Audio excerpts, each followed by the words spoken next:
ቀኑ ሙሉ ስራ ሰርተ 10 ሰዓት 12 ሰዓት ደክመ ስትገባ 1 ሰዓት ሚስትን ማውራት እንዴት ይከብዳል? ስንት ሰዓት ተናገሩ እስኪ ወንዶች ብቻ ተናገሩ። ስንት ሰዓት ተናገር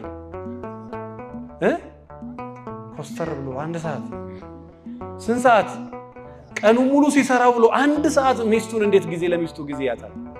ይሄ እኮ ክፋት ኃጢአት ካልሆነ በስተቀር ቀኑ ሙሉ ስራ ስትሰራ ብለ ደክመ 1 ሰዓት ሚስትህን ፍቅር ለመስጠት ደህና ነሽ ወይ ለማለት ለመሳም ለማቀፍ ለመንከባከብ አረ ወንዶች ንቁ ባካችሁ።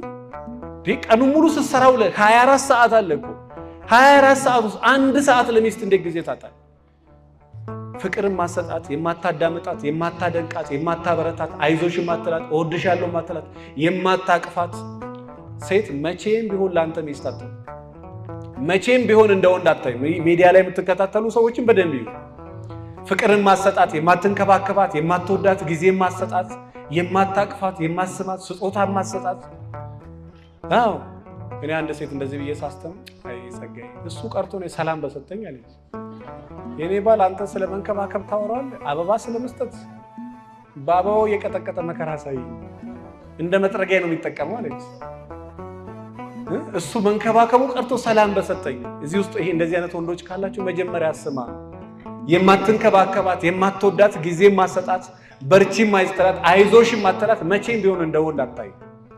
የምትናቀው ከስራው የተነሳ ነው የምትናቀው። ሴት ልጅ ወንድ ልጅ ከተናቀ ከስራው የተነሳ ነው የምትናቀው። ከመሬት ተነሳ የምትልቅ ከሆነ እሷ ምናልባት ጤና ከሌላት፣ ጤና ያላት ሴት ባለቤቷን የምትልቀው ምናልባት ያለ መወደድ ስሜት ከተሰማት፣ ያለ መከበር ንብረት ከደበቃት፣ ከሰደባት፣ ከተቆጣት፣ ለሴት የሚገባውን ካልሰጠ ትንቀዋለች። ለምን? እንዲህ አይነት ወንድ አይደለማ። መጽሐፍ ነው ቢለው ለሚስቱ ክብር የማይሰጥ ለሚስቱ ፍቅር የማይሰጥ ሚስቱን የማያዳምጥ ሚስቱን የማይንከባከብ ለሚስቱ ጊዜ የማይሰጥ ሚስቱን አንቺ ቆንጆ አንቺ እኔ አበባ ሽንገላ አይደለም። መወደድ ሴቶች ደስ ይላል እንደዚህ ሲልሽ አይልም አይለይም ይላል አይልም ይላል። አዎ አንድ ሴት ደግሞ በባለቤቷ መወደድ ከፈለገች ባለቤቷን ታግዛለች፣ ትንከባከባለች፣ ትወዳለች፣ ጌታዬ ትላለች፣ አባቴ ትላለች፣ ወንድሜ ትላለች። ዝም ብላ 2 አይነት 4 አይነት ይሄ እሷ ራሱ ማትበላው ትልቁ ጎላ ወጥ ጠቅልላ ፊት ለፊት መዘርገፍ። በዚህ ዘመን የምግብ ችግር የለም። ሴቶች በደንብ እሱ በዚህ ዘመን ገንዘብ ይጨነቅ የምግብ ችግር የለም። ምግብ ተይና ለባለቤትሽ በትትና በፍቅር አናግሪው፣ አዳምጪው፣ ተንከባከቢው፣ እወድሃለሁ በይው፣ በርታ በይው፣ አይዞ በይው፣ አለሁልህ በይው። ሴት እንደዚህ ካለች በባለቤቷ ዘንድ ትወደዳለች። አለበለዚያ ሀምጣ ብቻ ሶፋ እንግዛ፣ ቴሌቪዥን እንግዛ፣ መኪና እንግዛ፣ አየሩን እንግዛ፣ ፎቁን እንግዛ። አንዳንድ ጊዜ ተመስገን ሁሌ ያርጉልኝ ብቻ ሳይሆን አንዳንዴ አንቺ ማድረግ ልመጂ፣ ባይሰጡሽም የሆነ ነገር መስጠት ልመጂ እንጂ ካልተቀበልኩ አልሰጥም የምትይ ሴት ከሆንሽ በፈተና ውስጥ መጽናት። እስኪ በሉ በፈተና ውስጥ መጽናት። ጎበዝ ሚስት በፈተና ውስጥ ጸናለች።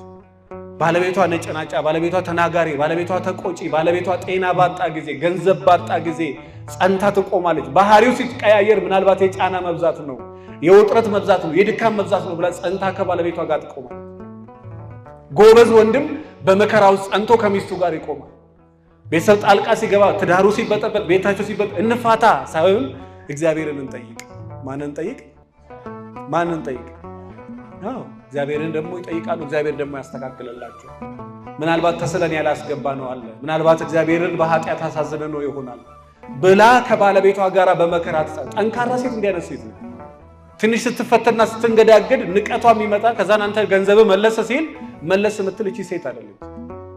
አዎ አንተ ስትፈተን ባዶ ስትሆን ጸባይዋ የሚቀያየር ሲኖር መለስ የምትል ሴት አይደለች። ጸባይዋ ቢኖርህም ባይኖርህም ያው ይቻላል አይቻልም? ይቻላል አይቻልም? ውጪ ስትወጣ አዳዲስ ልብስ ለብሳ ቤት ውስጥ እንደዛ ተደራርባ ብብት የለ ያፍጠረን የለ ምን የለ ምን አባቱ። አንተም ወንድ ሆነ በገዛ ቤት ውስጥ የተቀደደ ሹራብ በዚህ አድርገህ ቁምጣ ተቀዶ ምን ተቀዶ እምትለምን ነው በገዛ ቤት ውስጥ አምረን ብንቀመጥ ደስ ይላል አይልም? ይላል አይልም? መታጠብ ደስ ይላል አይልም? እግዚአብሔር ይማረን። ምንድነው የሚለው? እስኪ በደንብ በሉልኝ። ከኋላ ያላችሁን በደንብ በሉ። መተጋገዝ በሉ እስኪ። ምን? እኔ ሚስቴን አግዛታለሁ ኩሽና ገብቼ በሽንኩርት በምንም የሚል ሰው እጁን ያውጣልኝ። እግዚአብሔር ይባርካቸው። የእውነት እልል ብላችሁ አመስግኑላችሁ። ደስ ይላል አይልም? ደስ ይላል አይልም? እግዚአብሔር ይባርካችሁ።